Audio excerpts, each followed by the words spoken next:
नमस्कार दोस्तों, मैं अक्षर हूँ। मेरा नाम विमल है। आवाज आ रही है ना मेरी? जी जी क्लियर है जी। हाय। जी जी।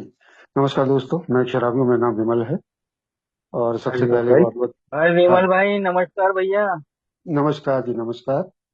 और सबसे पहले बहुत बहुत धन्यवाद है वो पानियर स्नेहंचल ग्रुप का कि मुझे ये सेवा का अवसर दिया। और बहुत बहुत बधाई भी है ग्रुप को, जो ट्रेडिशंस पे ये श्रृंखला, ये सीरीज शुरू की है। एक बहुत ही अच्छा कदम है, क्योंकि आमतौर पे परंपराओं को, ट्रेडिशंस को उतना सम्मान नहीं मिलता, या उनका महत्व उतना नहीं समझा जाता। एक आम मानसिकता है कि ट्रेडिशंस सिर्फ उनके लिए हैं जिनको ए में कोई पद लेके सेवा करनी है, जबकि ऐसा बिल्कुल भी नहीं है। ये ट्रेडिशंस एक सामान्य सदस्य के लिए भी, अल्कोहलिक्स अनोनिमस के एक आम सदस्य के लिए भी उतनी ही महत्वपूर्ण है। एक सामान्य सदस्य के तौर पे भी मुझे इन ट्रेडिशंस की जानकारी होनी चाहिए और मुझे इनका पालन करना होता है। अन्यथा जाने अनजाने में मैं खुद को भी और ग्रुप को भी और ए को भी नुकसान पहुंचा सकता हूं, जो कभी भी मेरा उद्देश्य नहीं होता और ना ही होना चाहिए। तो इसलिए ये महत्व हमें समझना पड़ेगा कि परंपराएं सिर्फ उनके लिए नहीं है जो पद लेके कोई काम करते हैं ये में। ये एक आम सामान्य सदस्य के लिए भी उतनी ही महत्वपूर्ण है।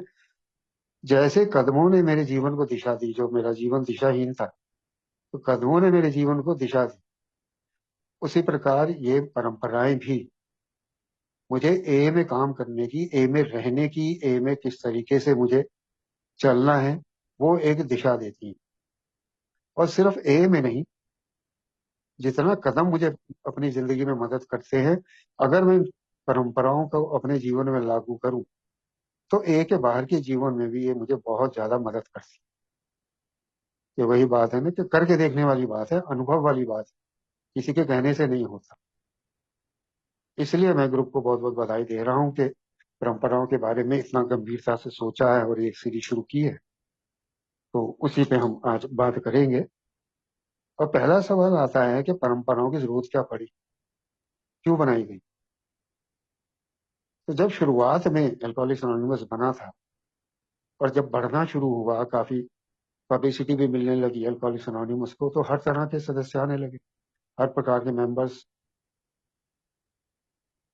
और मेरे ऐसा शराबी बहुत बिगड़ैल किस्म का होता, किसी की सुनता नहीं है। तो वहां पे बिल डब्ल्यू को ने जब देखा कि कैसा वातावरण बन रहा है, तो उसको ये विचार आया कि इतने बिगड़ैल शराबी, ये सब अलग अलग दिशा में भागेंगे। और जब सब अलग अलग दिशा में भागेंगे, अपनी मनमर्जी करेंगे, तो पूरी संभावना है कि शायद ये खुद भी ना बचे और ये भी ना बचे।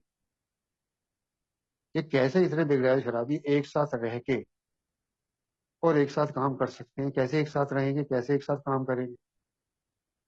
तो उसके लिए कोई एक सूत्र, कोई एक धागा जरूरी था, जो इन सबको एक साथ बांध के रख सके। रस्सी नहीं, धागे की बात कर रहा हूं मैं, जो इन सबको एक साथ बांध के रख सके। तो उसी उद्देश्य से ये परंपराएं बनाई गई, ताकि अल्कोहलिक्स अनोनिमस को एक दिशा मिले, जो ग्रुप चल रहे हैं उनको एक दिशा मिले, सब एक ही दिशा में चले। तभी उसने परंपराओं की शुरुआत एक ही वर्ड से शुरू की, कॉमन वेलफेयर। कि सभी एक ही जैसा सोचे, एक ही जैसा करे, एक ही जैसी दिशा में चले, तब तो ए सरवाइव करेगा, नहीं तो ए सरवाइव नहीं कर पाएगा। तो इस वजह से ये ट्रेडिशंस बनाई गई और इसी चीज से इसका महत्व पता चलता है। पिछले दो सेशंस में हमने पहली दो परंपराओं के बारे में जाना। पहली परंपरा कहती है, our common welfare comes first, personal recovery depends upon A unity. हमारा सामूहिक कल्याण सर्वप्रथम है और अपनी व्यक्तिगत रोग मुक्ति जो है वो एक ही एकता पर निर्भर करती है। अब कॉमन वेलफेयर क्यों चाहिए, सामूहिक कल्याण क्यों चाहिए? अभी मैं रिकवर हो गया, बात खत्म हो गई। लेकिन कॉमन वेलफेयर इसलिए चाहिए क्योंकि हम सबकी प्रॉब्लम कॉमन है, कॉमन प्रॉब्लम है, कॉमन सोल्यूशन है। समस्या भी एक जैसी है, समाधान भी एक जैसा है। तो जब एक जैसा है, समस्या भी एक जैसी है, समाधान भी एक जैसा है, तो सबकी भलाई देखी जाएगी, तभी सबका समाधान होगा। अकेले रह के तो मैंने भी बहुत कोशिश कर ली थी ना, नहीं कुछ कर पाया। इसलिए जोर दिया गया इस बात पे कि कॉमन वेलफेयर, क्योंकि कॉमन प्रॉब्लम है, कॉमन सोल्यूशन है। फिर दूसरी परंपरा ने क्या कहा? For a group purpose there is only but only one ultimate authority, a loving God, as he may express in himself in our group conscious. Our leaders are but trusted servants, they do not govern. तो हमारे समूह के उद्देश्य के लिए एक ही परम अधिकारी है, हमारा प्रिय ईश्वर, जो ग्रुप की अंतरात्मा में स्वयं को व्यक्त करता है। तो यहाँ हमें पता चला, जब हम पिछले सेशन में दूसरी परंपरा के बारे में जान रहे थे, तो वहां हमें पता चला कि ग्रुप की अंतरात्मा क्या होती है। वहां सिर्फ हाँ ना या का वो नहीं होता सवाल, या सिर्फ हाथ उठा के ग्रुप कॉन्शियस नहीं होते। जिस मुद्दे पे ग्रुप कॉन्शियस हो रही है, उसके बारे में संपूर्ण जानकारी है या नहीं है। जो सदस्य वोटिंग कर रहे हैं उस मुद्दे पे, उनके पास पूरी और स्पष्ट जानकारी है या नहीं है। वो होनी जरूरी है, तभी उसे ग्रुप की अंतरात्मा की आवाज कहा जाए। सिर्फ हाथ उठाने से ग्रुप की अंतरात्मा नहीं बोलती। तो ये एक चीज हमें वहां पे जानकारी मिली। और फिर दूसरी चीज उसने कहा कि our leaders are but trusted service, they do not govern. Leaders हम चुनते हैं, लीडर भी हैं और ट्रस्टेड सर्वेंट भी हैं। हमारा नेतृत्व भी करते हैं और हमारी सेवा भी करते हैं। ट्रस्टेड सर्वेंट्स हैं, इसलिए हमें उन पर विश्वास करना पड़ेगा। विश्वसनीय सेवक हैं, तो उन पर विश्वास करना पड़ेगा। लेकिन साथ में हमने ये भी जाना कि जो लीडर होता है, वो ना तो ऑर्डर टेकर हो सकता है, ना ऑर्डर गिवर हो सकता है। ए में जो लीडर होता है, ना तो उसका काम है सिर्फ आदेश लेना, ना उसका काम है आदेश देना। शासन नहीं कर सकता, लेकिन उस पर हम भी शासन नहीं कर सकते। उसके बाद एक विशेषाधिकार होता है कि विशेष परिस्थितियों में वो अपनी विवेक बुद्धि का इस्तेमाल कर सकता है, वो अपनी कॉमन सेंस यूज कर सकता है। तो वो सिर्फ पोस्टमैन का काम नहीं करता। और जहां पे लिखता है फॉर आर ग्रुप पर्पस, तो वो समूह कोई भी हो सकता है, एक छोटा ग्रुप भी हो सकता है, इंटर ग्रुप भी हो सकता है, एक या कमेटी भी हो सकती है, कॉन्फ्रेंस भी हो सकती है। जहां पे भी किसी मुद्दे पे, एक महत्व के मुद्दे पे वोटिंग हो रही है, वो एक समूह है और उसके लिए ग्रुप पहुंचा जरूर है। तो ये दो पहली परंपराओं में हमने जाना। अब बात आई कॉमन वेलफेयर, और उसके नीचे बात आई कॉमन प्रॉब्लम और कॉमन सॉल्यूशन। तो जब प्रॉब्लम कॉमन है, सॉल्यूशन कॉमन है, तो सबके साथ व्यवहार भी कॉमन होना चाहिए। कोई भेदभाव नहीं होना चाहिए किसी के साथ। जिसकी मेरे जैसी समस्या है, जिसका मेरे जैसा समाधान है, उसके साथ में भेदभाव नहीं कर सकता। और यहीं से निकल के आती है परंपरा 3, ट्रेडिशन 3,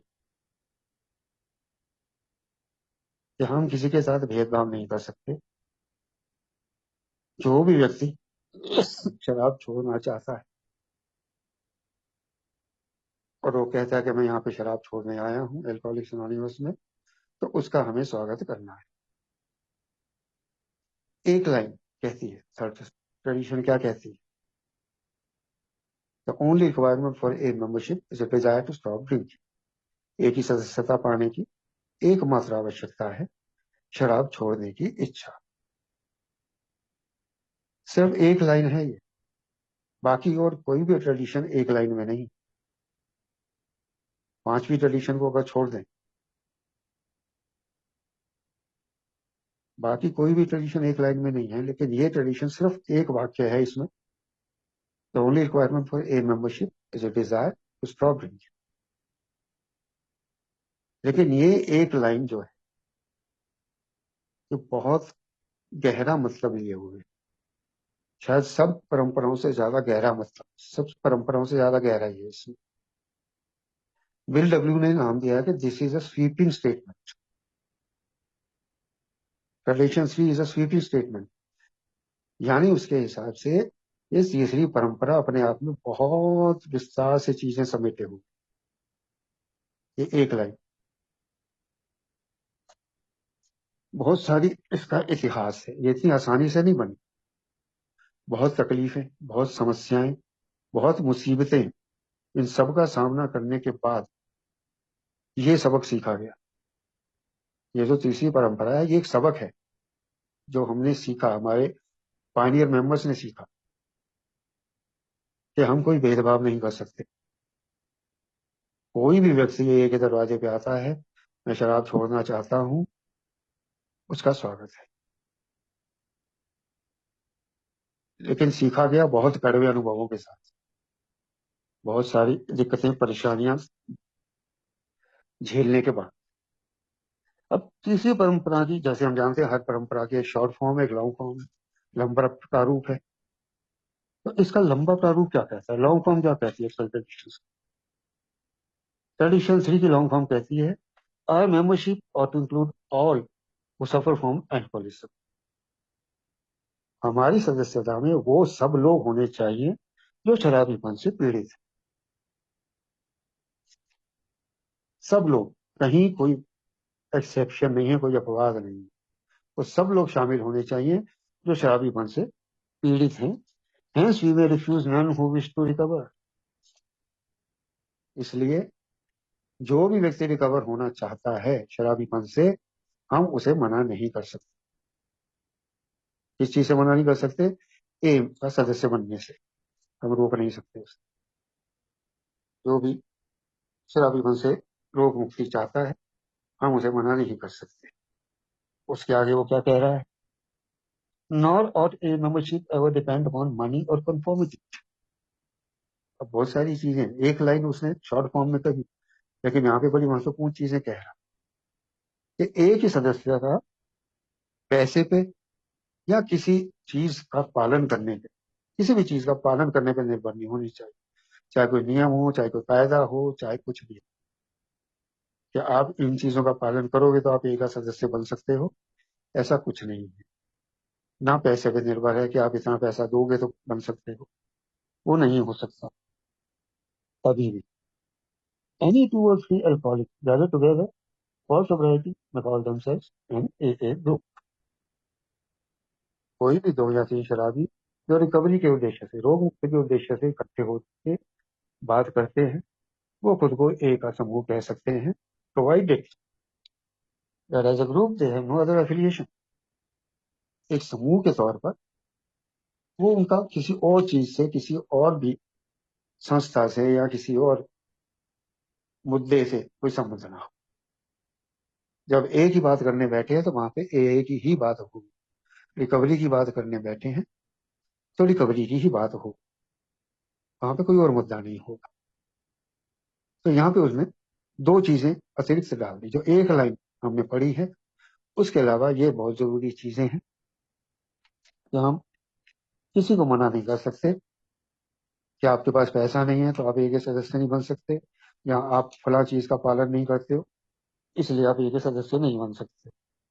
और अगर एक समूह आप हो तो एक समूह के तौर पे आपका कोई भी और किसी के चीज के साथ संबंध नहीं होना चाहिए, नहीं तो आप एक सदस्य, एक समूह नहीं कहलाओगे अगर आप किसी और के साथ बाहरी संबंध रखते।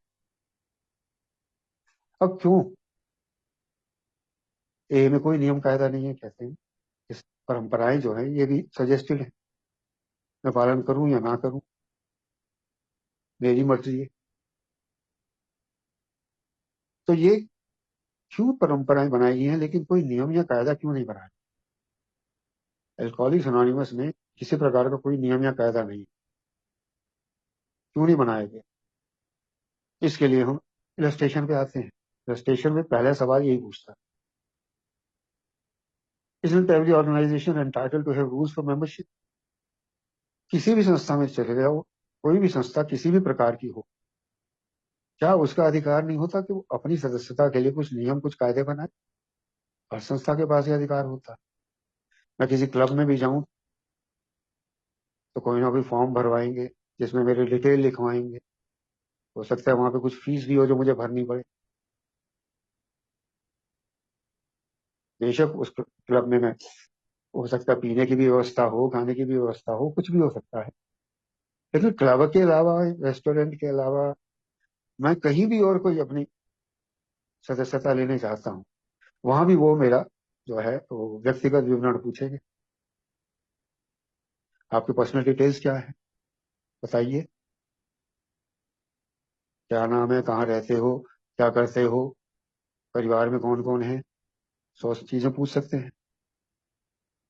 और फिर वहाँ के नियम कायदे डेफिनेटली होंगे। क्लब में जाऊंगा, कुछ टाइमिंग्स होंगे, कुछ होगा। किसी में ड्रेस कोड भी होता है कि आप इस प्रकार के कपड़े पहन के आ सकते हो, इस प्रकार के नहीं आ सकते। या किसी और संस्था का सदस्य बनूंगा तो वहां भी कुछ नियम कायदे। क्लबों या रेस्टोरेंट के अलावा बाकी किसी भी संस्था में एक नियम तो पक्का होता है, चाहे वो लिखा हो या ना लिखा हो, रिटन और अनरिटन, एक रूल तो पक्का होता है। किसी भी वो संस्था का मेंबर ले लूं, एक रूल पक्का होता है कि आप यहाँ पी कर नहीं आ सकते।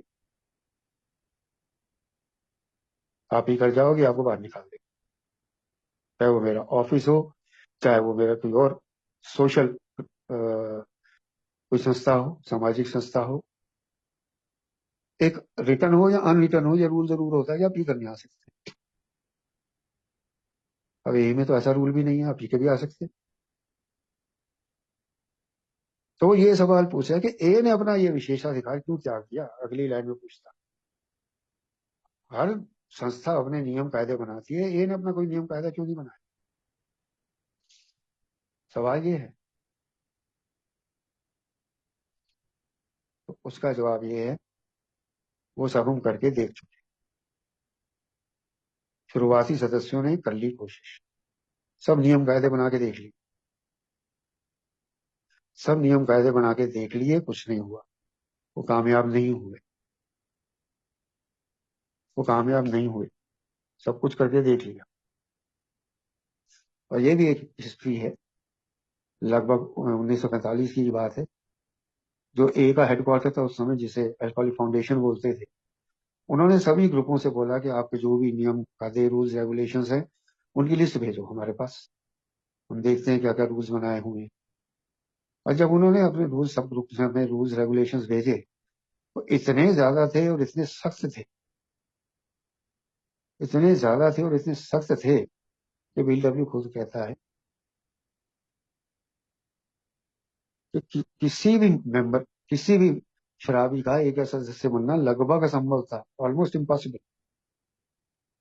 अगर वो सारे रूल जो है वो अप्लाई हो गए होते, तो किसी भी शराबी का एक ऐसा सदस्य बनना लगभग असंभव था। और एक जगह तो बिल ने यहाँ तक लिखा है कि अगर वो सब रूल रेगुलेशंस वो सब अप्लाई कर दिए गए होते, लागू कर दिए गए होते, तो शायद डॉक्टर बाब और मैं खुद एक सदस्य नहीं रहते। इतने सख्त नियम और कायदे थे। लेकिन वो कामयाब नहीं हुई। अब कल्पना करो, मैं जब ए में आया था, जिस दिन कमरे में घुसा था पहली बार, मुझे खुद नहीं पता था ए के बारे में क्या है, ए क्या करता है, क्यों करता है। इतना पता था कि वहां शराब छुड़ाने के लिए कुछ करते हैं। तो मैं कमरे में घुसा, दो मेंबर खड़े हुए थे, मीटिंग शुरू नहीं हुई थी, मैं थोड़ा पहले पहुंच गया था। तो वो मैं वहां गया, मैंने पूछा उनसे, जी अल्कोहलिक्स एनोनिमस की मीटिंग यहाँ पे होती है? उन्होंने कहा बिल्कुल यहाँ होती है। फिर उन्होंने मुझसे पूछा कि आपको शराब से समस्या है? मैंने कहा हाँ जी। उन्होंने पूछा आप शराब छोड़ना चाहते हैं? मैंने कहा जी बिल्कुल। उन्होंने अगला कोई सवाल नहीं किया, मुझे गले से लगा लिया, आओ जी स्वागत है आपका, आप बैठो। अब कल्पना करो कि मैं अगर वहां पे घुसता, वो पहले ये दो सवाल मुझसे पूछते कि आप शराब से समस्या है, शराब छोड़ना चाहते, और फिर तीसरा सवाल आता अपना बायोडेटा लाए हो,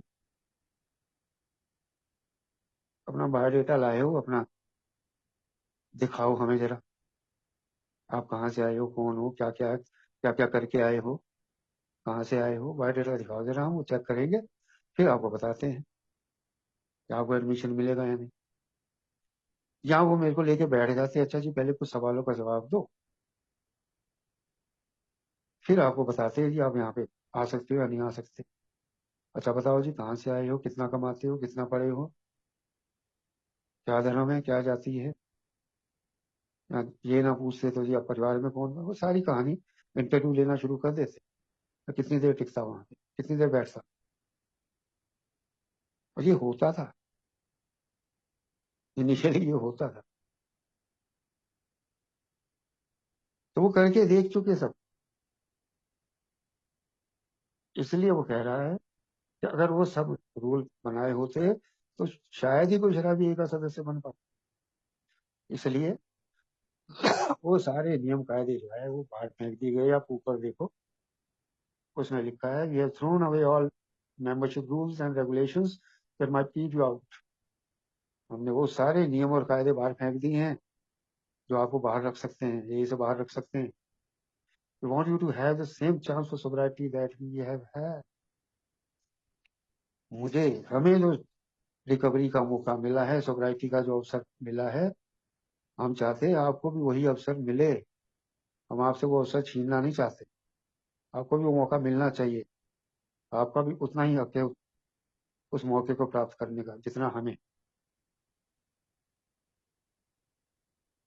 तो ये चीज समझ में आई, लेकिन बहुत कड़े पे अनुभवों के बाद। आगे वो कह रहा है, तो भाई कोई ये पूछ सकता है कि ये ट्रेडिशनल खुद रूल है, मेंबरशिप की आवश्यकता है, ये तो आपने आवश्यकता बोल दिया। ये सदस्यता की आवश्यकता है, शराब छोड़ने की इच्छा। तो भाई ये तो रूल हो गया ना। लेकिन इसका भी जवाब बड़ा सिंपल है, ये रूल नहीं है। क्यों? क्योंकि ये कौन तय करेगा कि डिजायर है या नहीं है? तो कौन तय करेगा? कोई नया सदस्य आता है तो मीटिंग में बैठे हुए सदस्य तय नहीं कर सकते इसकी डिजायर है या नहीं है। उसने लास्ट लाइन में एक चीज लिखी कि बहुत सारे मेंबर हाफ हार्टेडली आते, आधे अधूरे मन से। कुछ लोग परिवार के दबाव में आते हैं, कुछ को नौकरी जाने का खतरा होता है इसलिए आते हैं, कुछ लोग जो है इतने लुट पीट चुके होते हैं कि कुछ रास्ता ही नहीं होता। अमेरिका जैसे देशों में तो कोर्ट ऑर्डर करता है आप एक ही मीटिंग्स में जाओ। आधे अधूरे मन से आते हैं। लेकिन जो पूरे मन से भी आते हैं तो कौन तय करेगा? तो सीधा जवाब है, जो व्यक्ति आया है वो खुद तय करेगा कि डिजायर है या नहीं है। हम कौन होते हैं जज करने वाले? हम कैसे जज कर सकते हैं? पहली बात तो ये है, हमारे पास क्या पैमाना है ये तय करने का कि जो नया व्यक्ति आया है उसकी वाकई में इच्छा है शराब छोड़ने की या नहीं है, तो कितनी है? हमारे पास तो कोई पैमाना नहीं है तय करने का। पहले था, करते थे, उस पर भी मैं आऊंगा आगे। लेकिन अब तो कोई पैमाना नहीं है। तो जो व्यक्ति आया है वो खुद तय करेगा, वो खुद बताएगा। और अगर वो कहता है मेरी इच्छा है, मैं ये में बैठना चाहता हूँ, हम मना नहीं कर सकते उसे।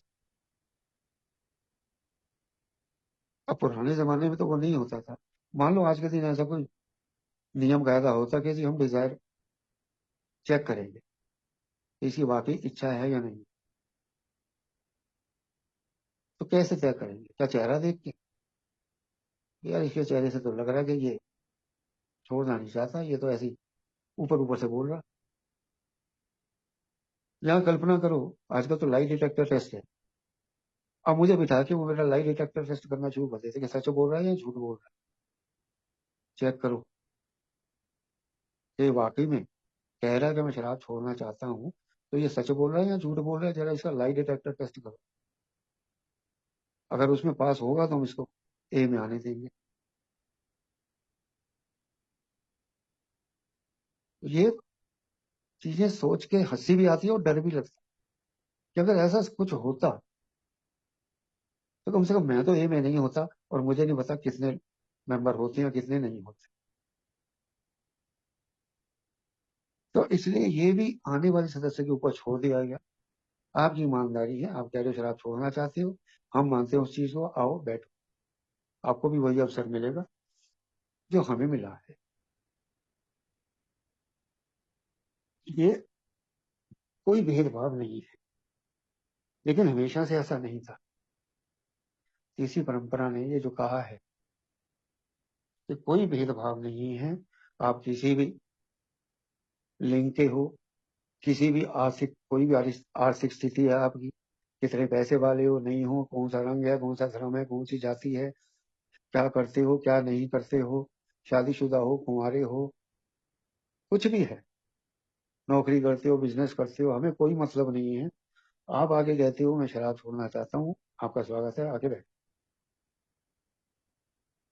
अब कारण क्या है? कारण क्या है? कारण ये है कि मेरा जैसा शराबी जो है वो स्वभाव से ही विद्रोही होता, वो नहीं मानता किसी की, वो किसी के नहीं मानता। अगर मानता होता तो मैं शराबी बनता ही नहीं। समाज ने कुछ नियम बनाए हैं, भगवान ने कुछ नियम बनाए हैं, ना तो मैंने कभी भगवान के नियम माने, ना कभी इंसान के, समाज के। भगवान ने नियम बनाया कि माँ बाप की सेवा करो, मैंने उल्टा किया, शराब पी के माँ बाप से सेवा करवा रहा था। समाज ने नियम बनाया कि परिवार की जिम्मेदारी लो, मैंने उल्टा कर दिया, मैं परिवार पे बोझ बन गया। मेरे रास्ते में कोई भी बाधा खड़ी करे, मैं विद्रोही हो जाता हूँ, तुरंत एंगर रिजेंटमेंट वो सारी चीजें आने लग जाती।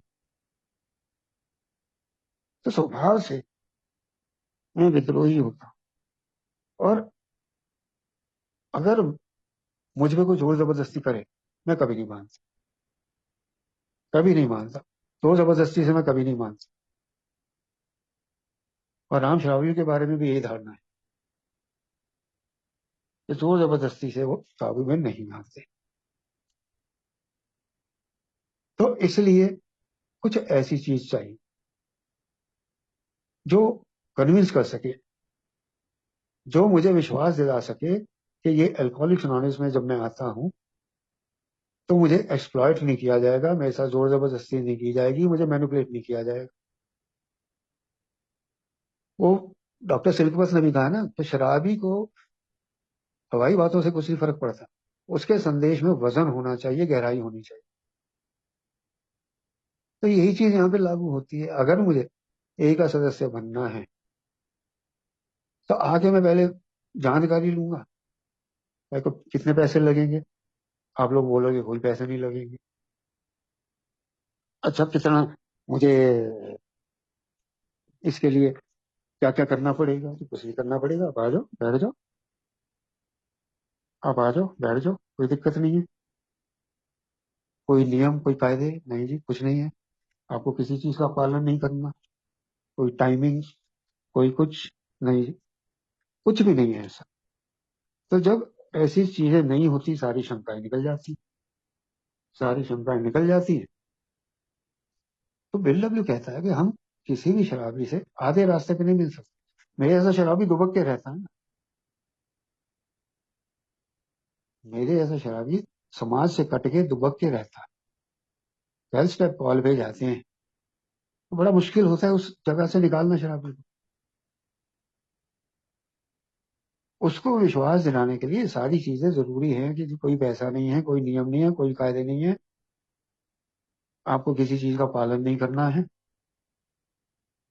सारी चीजें जरूरी हैं। तब वो शराबी मानता है कि अच्छा ठीक है, और तब वो आता। तो ये जितनी परंपराएं बनाई गई कि कोई पैसे की जरूरत नहीं है, कोई रूल नहीं है, कोई रेगुलेशन नहीं है, वो इसी चीज को देखते हुए बनाई गई हैं कि मुझे, मेरे जैसा शराबी जो है वो स्वभाव से विद्रोही होता। तो इसलिए ये तीसरी परंपरा में कोई रिक्वायरमेंट नहीं रखी, मनी कंफॉर्मिटी, कुछ भी नहीं। सिंपल, शराब छोड़ने की इच्छा है तो आ जाओ, बाकी कुछ नहीं चाहिए हमें आपसे। लेकिन हमेशा से ऐसा नहीं था, हमेशा से ऐसा नहीं था। शुरू शुरू में, जैसे मैंने पहले बताया कि बहुत ही सख्त नियम और कायदे थे, लेकिन उनका कारण क्या था? कारण ये था, कारण था डर। शुरू शुरू में वातावरण ऐसा था, माहौल ऐसा था अल्कोहलिक्स एनोनिमस का, कि सब डरे रहते थे। लोग आ रहे थे जा रहे थे, कोई सोबर हो रहा था, कोई नहीं हो रहा था, कोई कुछ दिन सोबर रहता था, फिर लुढ़क जाता था। और फिर एज जैसे बढ़ना शुरू हुआ, पब्लिसिटी मिलनी शुरू हुई, पब्लिक की आंखों में, आम जनता की आंखों में आने लगा, सार्वजनिक रूप से अल्कोहलिक्स अनोनिमस को लोग जानने लगे, तो हर प्रकार के लोग आने लगे, हर प्रकार के लोग अल्कोहलिक्स अनोनिमस में आने लगे। जब आने लगे तो डर पैदा हुआ, और डर, और उस डर की वजह से वो शुरुआती मेंबर बड़े इंटॉलरेंट होते, असहनशील, बर्दाश्त नहीं होता था उनसे कि पता नहीं कैसे लोग आ जाएंगे यहाँ पे। अब उनमें एक बड़ी, इसको हम मजाकिया भी कह सकते हैं, देखा जाए तो बड़े गंभीर चीज भी है, कि उस समय के मेंबर अपने आसपास ऐसा दीवार खड़ी कर रखी थी कि एक काल्पनिक पात्र उन्होंने बना रखा था, जिसे वो कहते थे कि एक जो है प्योर अल्कोहल, विशुद्ध शराबी। यानी जिस शराबी के अंदर शराब पीने के अलावा या शराबीपन के अलावा और कोई अवगुण ना, और कोई चरित्र दोष ना, प्योर अल्कोहल। और उस पर भी तुड़ रहा है ये रिस्पेक्टेबल अल्कोहल, सम्मानित शराबी। सोच के देखें, ऐसा कौन सा व्यक्ति होगा दुनिया में सम्मानित शराबी या प्योर शराबी। तो इतना उनको डर था कि शराब के अलावा अगर कोई भी और दूसरा कोई दोष है, उसको वे स्वीकार करने को तैयार ही नहीं होते। इसलिए उसने, चाहे वो भिखारी, आवारा लोग, जो एजाइलम में रह के आते थे वो लोग, कैदी, समलैंगिक, सेम सेक्स वाले, पागल, और सबसे इंपॉर्टेंट उसने कहा फॉलिंग विमेन, जो खराब चरित्र की औरतें होती थी, इन सबको ए से दूर रखा जाता था, ए में अलाउड नहीं। और ये तो बहुत बाद में आया, तो ये सब तो बाहर थे ही। शराबी बन के अलावा कोई भी और त्रुटि है तो आप ए में नहीं आ सकते। क्यों? कोई आवारा आ गया तो पता नहीं ए का क्या नुकसान कर देगा, कोई कैदी आ गया जेल से छूट के वो सीधा यहाँ पे आ गया तो पता नहीं औरों को भी बिगाड़ देगा। पहले ही वो जो है वो नाव जो है डामाडोल थी, अल्कोहलिक की नाव डावाडोल हो रही थी, पता नहीं कब कौन कूद जाएगा, और साथ में चार को और लेके डूबेगा। तो ऐसे लोग आ गए, पता नहीं क्या होगा। यहाँ तक कि शुरू में डॉक्टर बॉब के पास एक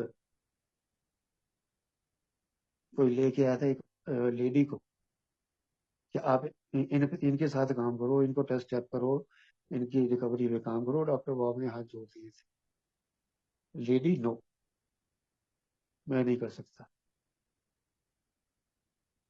वो खराब चरित्र वाली औरतें तो छोड़ दो, किसी भी लेडी को वो लेने को तैयार नहीं थे उस टाइम, शुरू शुरू की बात। तो ये हालात थे उस टाइम पे। अब ये मैंने जैसे पहले कहा, मजाकिया लग सकता है क्या, सम्मानित शराबी, रिस्पेक्टेबल अल्कोहलिक, वो कैसे हो सकता है। लेकिन समस्या यही थी कि इतनी घबराहट, इतना डर था कि ये सारी चीजें उस टाइम पे वो करते थे। लेकिन उसके बाद में कुछ ऐसी घटनाएं हुई अल्कोहलिक्स अनोनिमस के इतिहास में, जिन्होंने ये सबक दिया कि हम ये भेदभाव कर ही नहीं सकते। हम ना तो जज बन सकते हैं, ना हम सजा देने वाले बन सकते हैं, ना हम फैसला लिखने वाले बन सकते हैं, और ना ही हम उस सजा को कार्यान्वित करने वाले बन सकते हैं। और यहाँ पे उन घटनाओं, उनमें से कुछ घटनाओं का उल्लेख करना जरूरी है। कुछ कहानियां हैं जो सच्ची घटनाएं हैं। दो कहानियां तो 12 एंड 12 में ही दी गई हैं, जो मैं पढ़ूंगा उसमें से। और उसके अलावा कुछ और एक दो कहानियां हैं जो 12 एंड 12 में नहीं है, लेकिन वो सच्ची घटना है। पहले मैं यहाँ से लेता हूँ, पहले मैं दूसरी कहानी लूंगा 12 एंड 12 से। कि एक व्यक्ति आता है सेल्समैन अल्कोहलिक्स अनोनिमस के ग्रुप में, जिसको काल्पनिक नाम दिया गया एड, लेकिन उसका असली नाम था जिम्बी। जिम्बी उसका असली नाम था। वो एक सदस्य नया आता है, उसको कहा गया पावर ड्राइव, सबको अपने तरीके से चलाना। पावर ड्राइवर क्या होता है? अपने तरीके से चलाने की कोशिश। जैसे हमने पिछली बार दूसरी परंपरा में देखा था कि अब मैं बताता हूँ ए को कैसे चलाना, ग्रुप को कैसे चलाना। तो पावर ड्राइवर। और अक्खड़, अक्खड़ किस्म का व्यक्ति, हर रोज हर पल उसको एक नया आइडिया आता था कि अल्कोहलिक्स एनोनिमस को कैसे बेहतर कर सकते हैं, या इसको कैसे और सही तरीके से चलाना चाहिए। हर पल नया, हर पल नया विचार। और वो फेलो मेंबरों को बताता था, परेशान होते थे, बड़े उत्साह से बताता था, लेकिन वो परेशान होते थे। लेकिन एक विचार, चलो दूसरे तो सुन लेते थे, लेकिन उसका एक विचार जो है ना, वो बड़ी तकलीफ देता था। और वो ये था कि वो एथिस्ट था, नास्तिक। ईश्वर भगवान का नाम वो सुनना ही नहीं चाहता था। और उस टाइम के जो ग्रुप थे, उनका बेसिस ही गॉड था। वहां तो गॉड के अलावा चल ही नहीं सकते थे। वो तो आते ही पहले गॉड वाला मंत्र पढ़ाते थे। और वो था नास्तिक। और हर टाइम उसके मुंह में एक ही बात रहती थी कि अल्कोहलिक्स एनोनिमस बाकी सब बढ़िया है यार, ये भगवान का चक्कर छोड़ दो, भगवान के बिना भी ये बढ़िया चलेगा। हाँ, भगवान भगवान के चक्कर में पड़े रहते, ये बढ़िया चल सकता है भगवान के बिना। तो ये सब बकवास है, ये भगवान वाली बकवास बंद करो, ये वैसे भी बढ़िया चलेगा। तो यहाँ पे बाकी मेंबर बहुत परेशान होते थे। और सबको वो दबाव डालता था इस चीज के लिए, कि इसको हटाओ, ये भगवान वाली बात हटाओ।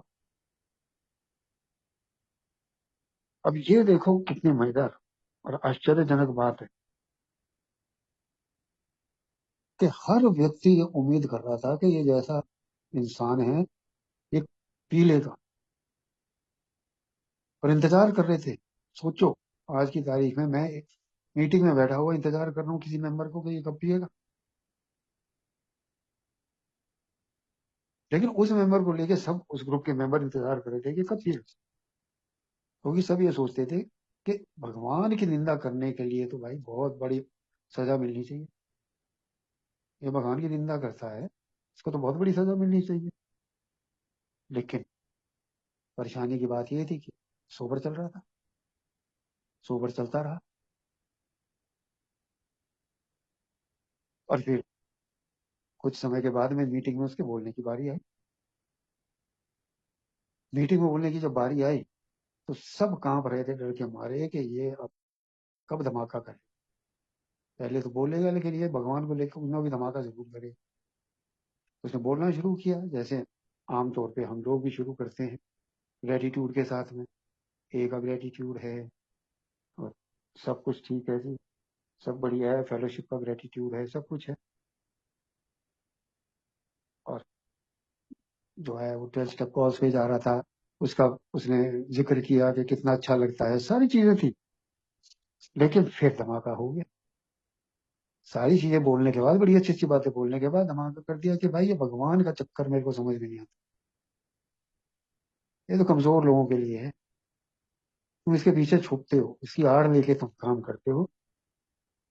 ये ग्रुप को जरूरत नहीं है, इसे हटाओ। पूरे ग्रुप को कह रहा है, ग्रुप को इसकी जरूरत नहीं है, इसको हटाओ, हटा दो इसको, कोई जरूरत नहीं है। लोगों के तो तन बदन में आग लग गई वहां। जितने मेंबर वहां बैठे थे उनके तन बदन में आग लग गई। सबके दिमाग में एक ही बात थी, इसको निकालो यहाँ से, भगाओ इसको यहाँ से। फिर वो ग्रुप के जो ओल्ड टाइमर थे, जो पुराने मेंबर थे, वो एक साइड ले गए उसको, और उसको बोला कि भाई आप यहाँ पे ऐसी बात नहीं कर सकते हो, ये भगवान के बारे में ये सब उल्टी पुल्टी बातें यहाँ नहीं कर सकते हो। यहाँ तो ये बातें छोड़ दो, नहीं तो यहाँ से निकल दो, हम यहाँ पे नहीं रह सकते।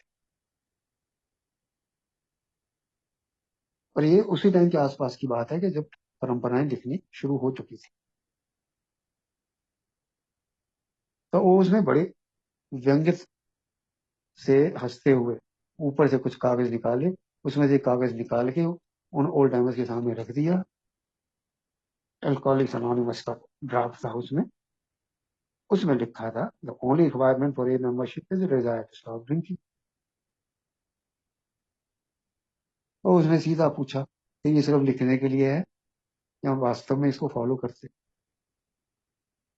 कहाँ लिखा है भगवान को मानना जरूरी है? उनके पास कोई जवाब ही नहीं था। और पुराने सदस्य के पास कोई जवाब नहीं, एक दूसरे को देख रहे थे और चुपचाप बैठ गए, कोई जवाब नहीं। और वो जो जिम भी है वो सोबर चल रहा था और वही अपनी उसी ढर्रे पे चल रहा था, ग्रुप में आना है, बोलना है, भगवान के बारे में बोलना है, सब करना है। और ग्रुप वाले परेशान। और फिर वही प्रार्थना कर रहे हैं, प्रार्थना कर रहे हैं, कब ये पिएगा, कब ये पिएगा, ये पी ले यार, ये पी ले, इससे तो अच्छा ये पी ले। इमेजिन यार, ग्रुप ये प्रार्थना कर रहा है कि ये बंदा पी ले। और देखो कैसे होता है कि कुछ टाइम पे बाद में उसको बाहर जाने का मौका मिला, अपनी सेल्स की नौकरी मिली उसे बाहर, कहीं वो चला गया और कुछ दिन तक उसकी खबर नहीं आई। लेकिन कुछ दिनों के बाद में उसका खबर आई। उसने उस टाइम पे टेलीग्राम होता था, फोन वोन पे ज्यादा थे नहीं, तो टेलीग्राम भेजा कि पैसे की जरूरत है, पैसे नहीं है। तो टेलीग्राम देखते ही सबको समझ आ गया कि भाई साहब ने पी ली है और अब कंगाल होके बैठे हैं। सबको समझ में आ गया कि इसने पी ली है और अब कंगाल होके बैठा है। और उस टाइम पे कितना उत्साह होता था कि 12वें कदम के लिए कहीं भी जा सकते थे, कहीं भी कॉल आए जाते थे, चाहे कितना भी दिक्कत हो। लेकिन इस टाइम पे कोई हिला नहीं। इतना ज्यादा परेशान थे उससे, कोई नहीं हिला। छोड़ दो उसको, देखते हैं, खुद कुछ कर सकता है, शायद वो कुछ सीख ले, सबक सीख ले, शायद वो कुछ सबक सीख ले। 2 हफ्ते के बाद में ये जिम भी किसी मेंबर के घर में रात को चुपके से घुसा और सो गया। अगले दिन सुबह उस मेंबर ने देखा, वो वहां पे देख रहा था किचन में, कॉफी वॉफी बना रहा था। देखा तो जिम्बी को देखा और हंस के बात की, जैसे उसके मन में जो पीड़ा थी वो उसके चेहरे पे थी। तो उस मेंबर को समझ आ के अब ये ईमानदारी से बात कर रहा है। और उसकी कहानी क्या थी कि वो गया दूसरी जगह नौकरी करने के लिए और वहां पे वो पी ली उसने। पीने के बाद में जब पैसे खत्म होने को आए तो वो एक सस्ते होटल में रुक गया। वहां से उसने टेलीग्राम भेजी, कोशिश की संपर्क करने की, लेकिन किसी ने जवाब नहीं दिया ये से। तब उसके मन में भाव आया कि अब तो मेरे अपने लोगों ने भी मेरा साथ छोड़ दिया, अब तो मेरे अपने लोगों ने भी मेरा अपना साथ छोड़ दिया, मेरी तरह के लोगों ने, मेरे शराबी भाइयों ने भी मेरा साथ छोड़ दिया। तो रात को जब वो करवटें ले रहा था बिस्तर पे, तो एक किताब उसके हाथ में आई। वो बाइबल थी, गिडियन बाइबल। उसके बाद उसने बताया नहीं कि क्या हुआ, लेकिन उसको वहां पे कुछ स्पिरिचुअल एक्सपीरियंस हुआ। उस रात उसको वहां कुछ ना कुछ आध्यात्मिक अनुभव हुआ। 1938 की बात है। और 1938 के बाद उसने कभी नहीं, और सिर्फ कभी नहीं पी नहीं, बल्कि इतना काम किया उसने अल्कोहलिक्स अनोनिमस के लिए। उसका क्या योगदान है जो हम आज अल्कोहलिक्स अनोनिमस के दूसरे कदम में पढ़ते हैं, गॉड एज वी अंडरस्टैंड, अपनी समझ का ईश्वर, ये कंसेप्ट उसका दिया हुआ है, जिम्बी का। ये उसके कहने पे इसमें प्रूव किया गया था कि ठीक है अब आप ईश्वर डाल दो, लेकिन साथ में अपनी समझ का ईश्वर डाल दो, हायर पावर। ये सब दोनों कंसेप्ट उसके दिए हुए। तो सोचने की बात है, अगर उस टाइम पे उसको बाहर निकाल देते तो वो कैसे इतना काम करता। अब मैं आता हूँ दूसरी कहानी पे, थोड़ा समय निकल रहा है जल्दी से। फिर दूसरी कहानी है, ये एक और मेंबर आते हैं ए के ग्रुप में या क्रॉन ग्रुप में आते हैं, दरवाजे पे खड़े होते हैं, नॉक करते हैं और वहां का जो सबसे पुराने सदस्य हैं उस ग्रुप के, उनके साथ बात करते हैं कि जो मैं शराबी हूँ, मुझे शराब से बहुत गंभीर समस्या है, मैं किसी भी तरीके से छोड़ना चाहता हूँ। उसने ये विश्वास दिला दिया उस पुराने सदस्य कि मैं किसी भी तरीके से ठीक होना चाहता। तो उस पुराने सदस्य ने, जो सबसे पुराना सदस्य था, उसने कहा ठीक है, लेकिन उस मेंबर ने, जो नया मेंबर आया था, उसने कहा मेरे साथ एक और भी समस्या, जो इससे भी बड़ा कलंक माना जाता, शराबीपन से भी बड़ा कलंक माना जाता, आज भी माना जाता है, लेकिन आज समाज में फिर भी थोड़ा सा एक्सेप्टेबल हो गया है। उस मेंबर का नाम हम नहीं बता सकते, एनोनिमिटी है, लेकिन दूसरी समस्या थी कि वो जो है होमोसेक्सुअल था। तो ये एक बहुत, उस टाइम पे बहुत कलंक माना जाता था, समाज में बिल्कुल नहीं मानते थे इस चीज को। तो उसने कहा कि क्या आप मुझे लोगे इसके साथ, आप मुझे ग्रुप में लोगे, ए में लोगे या नहीं लोगे। अब ये दुविधा पैदा हो गई, जैसे मैंने पहले कहा कि डर बहुत था कि कैसे कैसे लोग आ जाएंगे यहाँ पे, वो पता नहीं क्या करेंगे। तो दुविधा, ग्रुप क्या करे इसमें, बड़ी मुश्किल। तो उस सबसे पुराने सदस्य ने दो और सदस्यों को बुलाया और बताओ जी क्या करना है, उनके सामने पूरी बात रखी।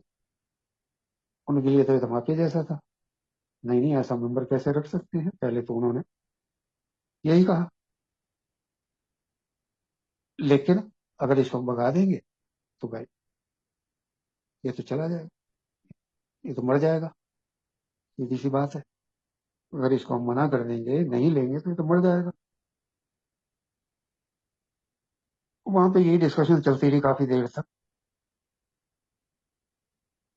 यहाँ तक कि वो बाकी दो मेंबर कहने लगे, वो जो कॉमन वेलफेयर वाली बात जो पहले कही थी, तो भाई और बहुत सारे लोग आएंगे, एक इसके पीछे हम बाकियों को थोड़ी खराब कर देंगे, तो बाकी सही चल रहे हैं, एक इसके पीछे हम बाकियों को थोड़ी खराब कर देंगे। ये थोड़ा सन्नाटा हो। फिर वो पुराने मेंबर ने कहा कि हमें डर किस बात का, अपनी रेपुटेशन का, अपने जो सम्मान का, कि दुनिया क्या कहेगी, लोग क्या कहेंगे। ये हमें ज्यादा डर उस बात का है, इस चीज का ज्यादा डर नहीं है कि ये बंदा क्या मुसीबतें लेके आएगा, डर इस बात का है कि लोग क्या कहेंगे। और फिर उस मेंबर ने कहा कि ये बातें करते करते मेरे दिमाग में पांच शब्द गूंज रहे हैं, इस परिस्थिति में भगवान क्या करते, what would the master do, इस परिस्थिति में भगवान क्या करते। उसके बाद पूरा सन्नाटा, फिर किसी के पास कोई जवाब नहीं था। भगवान किसी को मौत की सजा तो नहीं देते, कम से कम जब आती है मृत्यु तभी आती है सजा के तौर पे। हम किसी को मृत्युदंड नहीं दे सकते, ये अधिकार भगवान ने किसी को नहीं दिया। तो उस मेंबर को एल्कोहलिक्स एनोनिमस में की मेंबरशिप मिल गई। अब ये मेंबर आगे चल के इन्होंने एल्कोहलिक्स एनोनिमस के लिए कितना काम किया है, एल्कोहलिक्स एनोनिमस की बहुत ही इंपॉर्टेंट किताब इन्होंने लिखी, जो आज भी पढ़ी जाती है, सबसे इंपॉर्टेंट किताबों में उसकी गिनती होती है। कुछ पैम्फलेट लिख, इन्होंने एल्कोहलिक्स एनोनिमस की जो कॉन्फ्रेंस होती है उसकी रिपोर्ट्स तैयार करते थे।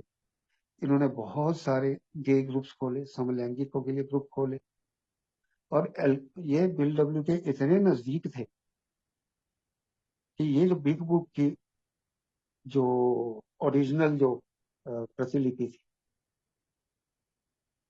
वो बिल डब्ल्यू ने की वाइफ लोइस ने इनके पास रखा, इनको सौंप दी थी। बिल डब्ल्यू की मृत्यु के बाद इनको सौंप दी थी, और अपनी मृत्यु से पहले इन्होंने ये जीएसओ को दे दी थी। उसकी एक अलग कहानी है, वो भी लंबी कहानी है, वो अलग। तो ये अगर इनको नहीं मेंबरशिप देते तो क्या हो। इन्हीं के साथ जुड़ी एक और कहानी है, जब ये एक साल सोबर थे तो ये भी ऐसे ग्रुप की मीटिंग में बैठे थे। अब देखो कैसे शुरुआत होती है और कैसी चीज आगे बढ़ती है। ये भी एक मीटिंग में बैठे हुए थे, और तभी एक मेंबर, एक सदस्य वहां पे, एक नया व्यक्ति प्रकट हुआ मीटिंग में, और देखा तो वो ब्लैक था। और उस टाइम पे अमेरिका में नस्लवाद बहुत चलता था, ब्लैक व्हाइट, गोरे और कालों में बहुत चलता था, आज बहुत कम है। तो ये वो ब्लैक था। उस टाइम तक ए में कोई ब्लैक मेंबर नहीं था। सामान बैग टंगे हुए थे उसके कंधे पे, और इन्होंने उससे बात की। अब उसने कहा जी मैं शराब छोड़ना चाहता हूँ, शराब छोड़ने के लिए आया हूँ, जी सामान वामान। बोला जी मैं अभी जेल से छूट के आया। अब फिर दुविधा, एक तो ब्लैक, जेल से छूट के आया है, और फिर तीसरी चीज उसने बताई जी मैं गे हूँ, होमोसेक्सुअल हूँ। अब इनके साथ तो एक समस्या थी, उसके साथ तो तीन तीन समस्या। अब क्या करें? फिर ग्रुप के पास गए, बोले जी क्या करना है। लोगों ने देखा, हम देखा करते पहली बार था। तो उन्होंने फिर पूछा ग्रुप से क्या करना है, आने दे या ना आने दे।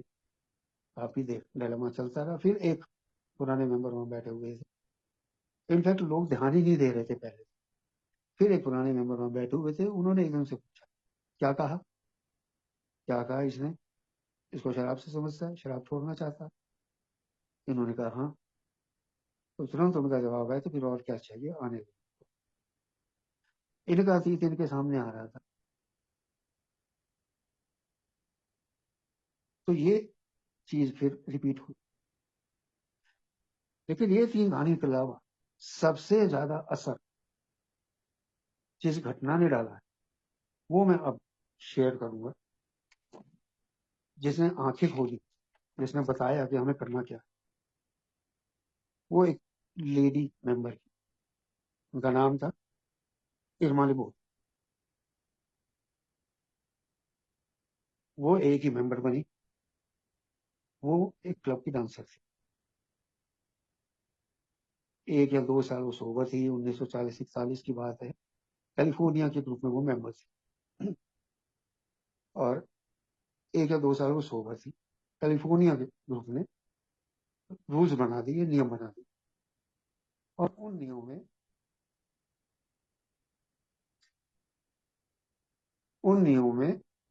में ये था कि क्लबों में नाचने वाले कोई भी महिला हमारे ग्रुप की सदस्य नहीं बन सकती। और फिर इनको चिट्ठी भेजी गई कि आप हमारे ग्रुप की सदस्य नहीं रह सकती, या तो आप आके हमारे सामने स्पष्टीकरण दो, क्लैरिफिकेशन दो कि मैं छोड़ दूंगी क्लबों में जाना, नाचना, और नहीं तो आप एक सदस्य नहीं रह सकते। जैसे मैंने पहले कहा, मेरे ऐसा शराबी विद्रोही स्वभाव का होता है। वो ना तो ग्रुप में गई वापस, ना कोई क्लैरिफिकेशन दी। गुस्से और रिजेंटमेंट में उसने दोबारा पीना शुरू कर दिया, और दोबारा पीने का नतीजा ये हुआ कि कुछ ही समय में पी पी के उसकी मृत्यु हो गई। और इसके लिए दोषी ठहराया गया कैलिफोर्निया ए ग्रुप को। वहां से ये सबक मिला कि हम कौन होते हैं किसी को मौत की सजा देने वाले, और इसलिए किसी को भी अल्कोहलिक्स अनोनिमस की सदस्यता से वंचित करना उसे मौत की सजा सुनाने जैसा है। तो हम किसी को मौत की सजा नहीं सुना सकते, इसलिए हम किसी को भी एक ही सदस्यता से वंचित नहीं कर सकते। तो शुरू के डर थे, वो भी जायज डर थे अपनी जगह। लेकिन बाद में ये समझ आया कि हम क्यों डर रहे हैं, किस लिए डर रहे हैं। पब्लिक नजरों में आ रहे हैं हम, क्या होगा ज्यादा से ज्यादा, हमारे पब्लिक रिलेशंस पे असर पड़ेगा, हमारे जो बाहरी दुनिया के साथ रिश्ते हैं उन पे असर पड़ेगा। कोई बात नहीं, उसको तो हम झेल लेंगे। लेकिन अगर हमारी वजह से कुछ शराबी, उनको ए का संदेश नहीं मिला, या उनको ए में आने से वंचित कर दिया गया, तो क्या होगा, उसका जिम्मेदार कौन हो। तो इन घटनाओं से, इन सारी परिस्थितियों से, इन सारी चीजों से ये सबक सीखा गया कि हम किसी को भी मना नहीं कर सकते एक ही सदस्यता पाने से। जैसा मैंने लॉन्ग फॉर्म में कहा था कि एक क्वालिफिकेशन रखी गई है यहाँ कि अल्कोहलिक्स अनोनिमस का ग्रुप हम कह सकते हैं अपने आप को, अगर हम 2 या 3 सदस्य मिलकर रिकवरी की बात कर रहे हैं। लेकिन साथ में क्वालिफिकेशन थी कि कोई भी और एफिलिएशन नहीं होनी चाहिए। अब यहाँ पे वो 6ठी और 10वीं परंपरा को तरफ इंडिकेट कर रहा है, संकेत दे रहा है। बिल डब्ल्यू कहता है कि हमें किसी के साथ संबंध नहीं रखना है, एफिलिएट नहीं होना है, जुड़ना नहीं है। हमारा जितना एक्सपीरियंस है ले लो, जितना भी आपके काम आता है, हमारे ए का कंबाइंड एक्सपीरियंस वो ले लो। जिसको चाहिए, बाहर में किसी भी संस्था को चाहिए, ले लो, हम देने को तैयार हैं। लेकिन हम अपना नाम आपको नहीं देंगे, अपना नाम आपके साथ नहीं जोड़ेंगे। और यही चीज मुझे भी ध्यान रखनी होती है। मैं अपना एक्सपीरियंस दे सकता हूँ, लेकिन मैं ए का नाम देने का अधिकारी नहीं हूँ किसी को। अल्कोहलिक्स अनोनिमस का नाम मैं किसी को नहीं दे सकता। ये चीज उसने बिल्कुल स्पष्ट बिल्डअप ने लिखी है। हम किसी को वंचित नहीं कर रहे अल्कोहलिक्स अनोनिमस में आने से, मना नहीं कर रहे। लेकिन एक सदस्य होने के नाते अब यहाँ पे देखो परंपराओं की जानकारी कितनी जरूरी हो जाती है। अगर मैं तीसरी परंपरा का पालन नहीं करता हूं तो मैं 5वीं परंपरा, जो मेरा प्राथमिक उद्देश्य है, उसका पालन कैसे करूंगा? क्या मैं संदेश पहुंचाने से पहले ये जानकारी पूरी देखूंगा कि कौन से धर्म का है, कौन सी जाति का है, कितने कमाता है, परिवार में कौन है, शादीशुदा है, कुंवारा है, पढ़ा लिखा है, अनपढ़ है, क्या है, कौन से संप्रदाय से है? तो ये चीजें तो नहीं देखूंगा ना। बेसिक जानकारी तो प्राप्त की जाती है, लेकिन उसके आधार पर मैं भेदभाव तो नहीं करूंगा ना कि मैं इसके पास जाऊंगा और उसके पास नहीं जाऊंगा, मैं रामलाल के पास जाऊंगा और श्यामलाल के पास नहीं जाऊंगा। ऐसा तो नहीं है ना। तो मैं 5वीं परंपरा का पालन तभी कर सकता हूँ जब मैं तीसरी परंपरा का पालन करूँ, और तीसरी परंपरा का पालन तभी करूंगा जब पहली परंपरा का ध्यान रखूं। सब जुड़ी हुई है आपस में, सब जुड़ी हुई है। तो इसलिए मुझे खास ध्यान रखना पड़ता है इन चीजों का। अब वापस अगर मैंने पहला पार्ट लिया था फ्रस्ट्रेशन का, और उसके आगे मैंने ट्रैक ले गया था दूसरी किताबों की तरफ, क्योंकि जो अगला ट्रैक पैरा है फ्रस्ट्रेशन का वो थोड़ा डिफरेंट ट्रैक है। ऊपर तो कह रहा है we aren't a bit afraid you'll harm us, never mind how twisted or violent you may be. पुराने डर निकल गए हैं अब। वो जो डर जिनके साथ अल्कोहलिक्स एनोनिमस के पुराने सदस्य चल रहे थे, वो डर निकल गए हैं। अब हमें कोई डर नहीं है कि कोई नया व्यक्ति हमें नुकसान पहुंचा देगा, चाहे कितना ही बिगड़ैल हो, चाहे कितना ही उल्टी बुद्धि का हो, चाहे कितना ही वॉयलेंट हो, हमें डर नहीं है। हमें वो नुकसान पहुंचा ही नहीं सकता है। ए ऐसे होल को नुकसान नहीं पहुंचा सकता है, ये हमने अपनी आंखों से देखा हुआ। वो नुकसान नहीं पहुंचा सकता। लेकिन ये सिर्फ अतीत की बात नहीं है, आज भी वो चीजें रह रह के उठ के आती हैं कई बार। लेकिन आज हमें पता है कि हमें क्या करना है, कैसे झेलना है।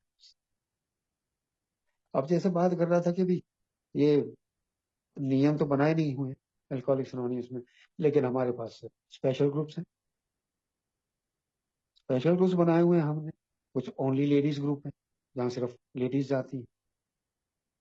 यहाँ कुछ सिर्फ हैंडीकैप्स के लिए ग्रुप्स हैं। कुछ सिर्फ गेज के लिए ग्रुप्स हैं। इस तरह के स्पेशलाइज ग्रुप्स भी हैं।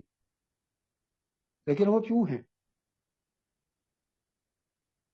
कारण ये है कि वहां पे हम जो है, जो उन ग्रुपों से जुड़ते हैं, वो अपनी शराबीपन की वजह से जो हैंडीकैप को या लेडीज को जो समस्याएं आ रही हैं, वो दूसरी कंबाइंड मीटिंग्स में कई बार शेयर नहीं कर पाते। यहाँ आइडेंटिफिकेशन उतनी नहीं मिलती। तो इन स्पेशल ग्रुप्स में उनको वो आइडेंटिफिकेशन मिलती है, वो पहचान मिलती है, ताकि वो साथ बैठ के एक लेडी होने की वजह से शराबीपन को लेके जो समस्याएं उनको आ रही हैं, वो दूसरों के साथ डिस्कस करती हैं, आइडेंटिफिकेशन मिलती है। लेकिन मिलते वहां पे वो एक ही सदस्य के तौर पे ही। ऐसा नहीं है कि वो किसी और तरीके से मिलते हैं। वहां पे जो बात होती है एक ही बात होती है, रिकवरी की बात होती है, और एक ही सदस्य के तौर पे ही वो मिलते हैं वहां पर। कोई और अन्य उनका एफिलिएशन नहीं होता। तो कोई भी स्पेशल पर्पस ग्रुप हो सकता है, स्पेशल इंटरेस्ट ग्रुप हो सकता है। तो ट्रेडिशन 3 मुझे क्या बता रहा है, मेरे पास पूरी आजादी, ऐसी आजादी कहीं और नहीं। मैं कमरे में आ जाऊं, मैं आके बैठ जाऊं और बोल दूं कि मैं एक सदस्य हूं, मैं शराब छोड़ना चाहता हूं, मुझे कोई मना नहीं कर सकता। तीसरी परंपरा का निचोड़ ये कहता है मुझे कि मुझे पूरी आजादी एल्कोहलिक्स एनोनिमस में, और मुझे ही नहीं, मेरे सारे साथी सदस्यों को पूरी आजादी है कि मैं एक सदस्य जब तक मैं चाहता हूं, जब तक मैं कहता हूं मैं एक सदस्य हूं, मैं तब तक एक सदस्य हूं। और एक और उदाहरण मुझे याद आता है इसी संदर्भ में, कि मैं शायद 2 साल सोबर था उस समय, और परंपराओं का तो इतना ज्ञान नहीं था। लेकिन मीटिंग का जो माहौल था उसमें पता चलता था कि हर तरह के लोग वहां पे आते थे। टूटी चप्पल पहन के भी आ रहा है और ब्रांडेड शूज पहन के भी आ रहा है, हर तरह के मेंबर आ रहे हैं। तो उसी दौरान में एक मेंबर जो है एक न्यू कमर को लेके आया, और जब वो न्यू कमर कमरे में घुसा तो सबकी आंखें जो है ना फैल गई थी, क्योंकि उसके शरीर पे इतने घाव थे, चेहरे से लेके और पैरों तक, जगह जगह इतने घाव थे, कपड़े अस्त व्यस्त, जगह जगह इतने घाव थे, दवाई लगी हुई थी, खुले घाव, लाल लाल दवाई लगी हुई, लाल लाल नजर आ रहा पूरा शरीर। और उसको मीटिंग में वो बैठा, न्यू कमर, उसके लिए भी उसी तरीके से स्टोरी दी चीज रिकवरी शेयर की गई। वो साफ पता लग रहा था कहीं सड़क से उठ के आया है। अब मैं सोचता था उस टाइम, आज भी सोचता हूँ कि अगर मैं ए में ना होता और बाहर ये व्यक्ति मुझे मिलता ऐसे सड़क पे पड़ा हुआ, शरीर पे इतने घाव, तो पूरी संभावना थी मैं घृणा से मुंह फेर के निकल जाता कि नहीं यार, इसकी तरफ तो देखा भी नहीं जा रहा, इससे तो साइड से निकल लो। लेकिन उस दिन, उस मीटिंग के बाद, ना सिर्फ मैंने बल्कि उस मीटिंग के हर मेंबर ने उसे गले लगाया, उसे बताया कि तू सही जगह पे आ गया है, तू ठीक हो जाएगा, तेरी समस्या का समाधान हो जाएगा। तो ये सारा भेदभाव यहाँ पे आके मिट जाता। ये तीसरी परंपरा मुझे सिखाती है, जो मुझे मिला है, मेरे साथ किसी ने भेदभाव नहीं किया, तो मैं भी किसी के साथ भेदभाव करने का अधिकारी नहीं हूं, कोई हक नहीं है मुझे। ये तीसरी परंपरा का निचोड़ निकल के आता है, जो मुझे हमेशा ध्यान में रखना है। मैं किसी को मना नहीं कर सकता और ना मैं किसी को रोक सकता हूँ। तो ये तीसरी परंपरा के बारे में जितनी मेरी जानकारी थी, जितना मैंने समझा है, वो मैंने आप लोगों के साथ शेयर किया। अब भाई अगर आप चेकलिस्ट यहाँ पे डिस्प्ले कर दें तो हम उस पर भी बात कर लेते हैं 10 मिनट, उसके सवाल पे। नहीं तो मुझे निकालनी पड़ेगी व्हाट्सएप से। ये ट्रेडिशन 3 की चेकलिस्ट है और बड़े इंटरेस्टिंग सवाल हैं। हमारे पास 10-15 मिनट हैं। अगर हम इसको थोड़ा सा इंटरएक्टिव बना दें, कोई मेंबर एक एक दो दो मिनट के लिए अपने एक्सपीरियंस भी इस पे शेयर करना चाहें तो उनका स्वागत होगा। मैं पढ़ना शुरू करता हूँ एक एक करके।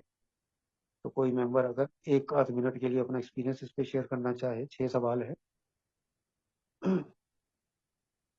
The only requirement for a membership is a desire to stop drinking। पहला सवाल, in my mind do I prejudge some new a members as those who likely will not make।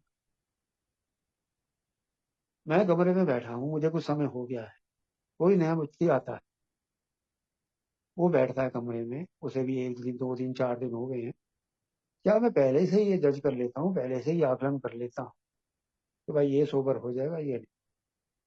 4 newcomer कमरे में आके बैठे हैं, मैं अपने दिमाग में जजमेंट कर दूं ये सोबर हो जाएगा, ये सोबर नहीं होगा, या इसके चांसेस ज्यादा है यार, इसके कम ही लग रहे हैं, ये लग नहीं रहा कि ये सोबर हो पाएगा, ये बंदा सही लग रहा है, ये हो जाएगा। क्या मैं ऐसा करता हूँ? क्या मेरे दिमाग में ये सोच चलती है? क्या मैं न्यूकमर्स को देख के ऐसा जज करता हूँ? सवाल ये।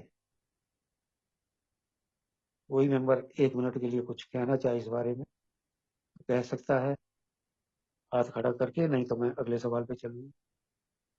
ये सवाल अपने आप से पूछने हैं, और ध्यान रखना इन चीजों का कि क्या मैं ये करता हूँ। अगर करता हूँ तो ये मुझे नहीं करना, सिंपल। नहीं करता हूँ तो इससे अच्छी बात ही कोई नहीं है। और अगर करता हूँ तो ये मुझे नहीं करना, मुझे किसी न्यू कमर को देख के अपने दिमाग में वो जजमेंट नहीं करना ये सोबर हो पाएगा या नहीं हो पाएगा। दूसरा सवाल, is there some kind of alcoholic whom I privately or publicly do not want in my age?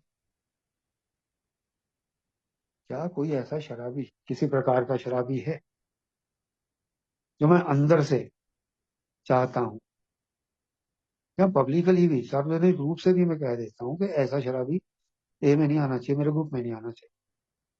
जैसे अभी हमने कई प्रकार की चर्चा की कि किसी भी प्रकार के, कोई कैदी आ सकता है, कोई गे आ सकता है, कोई आवारा व्यक्ति आ सकता है, कोई स्त्री आ सकती है, या कोई बहुत पैसे वाला आ सकता है, या कोई बहुत गरीब आ सकता है, कोई बहुत रिक्शा वाला आ सकता है, कोई BMW वाला आ सकता है। क्या कोई ऐसा विशेष प्रकार का शराबी है जो मैं चाहता हूँ कि मेरे समूह में ना हो? चाहे वो अंदर अंदर तौर पे चाह रहा हूं मैं, या चाहे मैं बाहर पब्लिकली इस चीज को कह दूं। यानी कि मैं कहीं भेदभाव करता हूँ, वो मुझे पसंद नहीं है इस प्रकार की शराब। यार ये जेल से छूट के आया है, ये मेरे ग्रुप में नहीं होना चाहिए, पता नहीं क्या क्राइम करके आया है यहाँ पे और लोगों को क्राइम सिखाएगा। तो क्या ऐसी सोच है मेरी? क्या मैं ऐसा करता हूँ? तीसरा सवाल है, do I set myself up as जज of whether a newcomer is sincere or not? यहाँ पे बात आ गई, यहाँ पे मुझे किस्सा याद आ गया जो मैं मिस कर गया था। नंदू अल्कोहलिक। क्या मैं ये पहले पहले ही अपने आप को तैयार कर लेता हूँ, जैसे न्यू कमर के बारे में ये विचार बना लेता हूँ कि वो सिंसियर है या नहीं, ईमानदार है या नहीं? यहाँ पे एक चीज मैं मिस कर गया था, उसे मैं बताना चाहूंगा कि जब ये परंपरा बनी थी, इसमें वर्ड था honest. The only requirement for a membership is an honest desire to stop drinking. और यहाँ पे सवाल वही विवाद हुआ कि ऑनेस्टी कौन चेक करेगा भाई? ईमानदारी कैसे चेक होगी? वो कह रही सिर्फ ईमानदार इच्छा चाहिए शराब छोड़ने की, तो ईमानदारी कैसे चेक होगी? बहुत विवाद था इस बारे में, और काफी टाइम ये विवाद चलता रहा। अल्टीमेटली 1958 में, 1958 में कॉन्फ्रेंस में इस विवाद का समाधान निकाला गया, और ये ऑनेस्ट शब्द इस परंपरा से निकाला गया। तो यहाँ पे वही चीज वो पूछ रहा है कि क्या मैं पहले से ही जज कर लेता हूँ, या मैं किसी की सिंसियरिटी के बारे में, किसी की ईमानदारी के बारे में, ईमानदारी से ठीक होना चाहता है या नहीं, क्या मैं अपने आप को पहले तैयार कर लेता हूँ इसको चेक करने के लिए?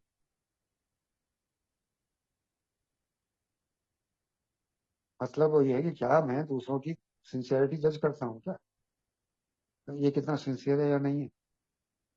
कोई 2 दिन मीटिंग आया, ये 2 दिन गायब हो गया, मैंने अपनी राय बना ली, ये तो मीटिंग में रेगुलर आ ही नहीं रहा, ये चाहता ही नहीं है सोबर हो, इसकी इच्छा नहीं है अंदर से, ये बस ड्रामा कर रहा है, या ये किसी दबाव में आ रहा है, ये सिंसियर ही नहीं है। और ये मैं बड़ा कैजुअली रिमार्क दे देता हूँ, बिना सोचे समझे ये टिप्पणी में कर देता हूँ कि यार फलाना ना, ये ऊपर ऊपर से ड्रामा कर रहा है, ये होना नहीं चाहता, इसमें सिंसियरिटी की कमी है, ऑनेस्टी की कमी है, मैं जज कर लेता हूँ। तो ये चीज मुझे देखनी है कि क्या मैं ऐसा करता हूँ। अगला सवाल, do I let language, religion or lack of it, race, education, age, sexual identity, or other such things interfere by carrying the message? आ गया ना। तो मैंने कहा 5वीं परंपरा कैसे पालन करूंगा मैं, तीसरी का पालन नहीं करूंगा। तो क्या जब मैं संदेश पहुंचाने का काम करता हूं तो क्या ये चीजें उसके आड़े आती हैं? भाषा, धर्म, नस्ल, शिक्षा, उम्र, लिंग, मर्द है औरत है क्या है, या ऐसी और चीजें, अन्य चीजें, क्या मैं उसके आड़े आने देता हूँ, उसके बीच में आने देता हूँ? जब मैं संदेश पहुंचाने का कार्य में लगता हूँ तो क्या मैं इन चीजों को बीच में आने देता हूँ? सोचने की बात है। तो मैं टेल्स ऑफ वर्क के लिए जाता हूँ, क्या मैं इनमें से कोई चीज सोचता हूँ? Language, religion, race, education, age, sexual identity or other such things, क्या मैं सोचता हूँ? या क्या मैं इनमें से किसी कारणवश संदेश जाने से अपने आप को, संदेश देने से अपने आप को रोक लेता हूँ? अगला सवाल, am I over impressed by a celebrity, a doctor, a clergyman or an ex-convict, or can I just treat the new member simply and naturally as one more sick human like the rest of us? ये एक human nature भी है, इंसानी प्रवृत्ति भी है, लेकिन एक शराबी के तौर पे मेरे साथ ज्यादा होता है। कोई प्रसिद्ध हस्ती आ गई, फेमस सेलिब्रिटी आ गई, मैं बाहर जाके भी शोर मचा दूंगा। तो देखो हमारे ग्रुप में तो भाई साहब वो फला एक्टर आता है, वो फला क्रिकेटर आता है, वो बड़ी बड़ी हस्ती, बड़ा बिजनेसमैन आता है। या मैं ओवर इम्प्रेस हो जाता हूँ, या फिर मैं 12वीं ट्रेडिशन पर्सनैलिटी ले आता हूँ बीच में, या तो 11वीं का उल्लंघन कर देता हूँ, अनोनिमिटी तोड़ देता हूँ, या 12वीं का उल्लंघन कर देता हूँ, पर्सनैलिटी से इम्प्रेस हो जाता हूँ। अरे भाई साहब ये तो चीज ही अलग है, ये तो चीज ही और है कुछ। ये डॉक्टर है भाई साहब, ये कहाँ शराबी, क्लर्जी में कोई साधु संत, कोई पादरी, कोई और धर्म गुरु आ गया, मैं तो बहुत प्रभावित हो जाऊंगा, नतमस्तक हो जाऊंगा।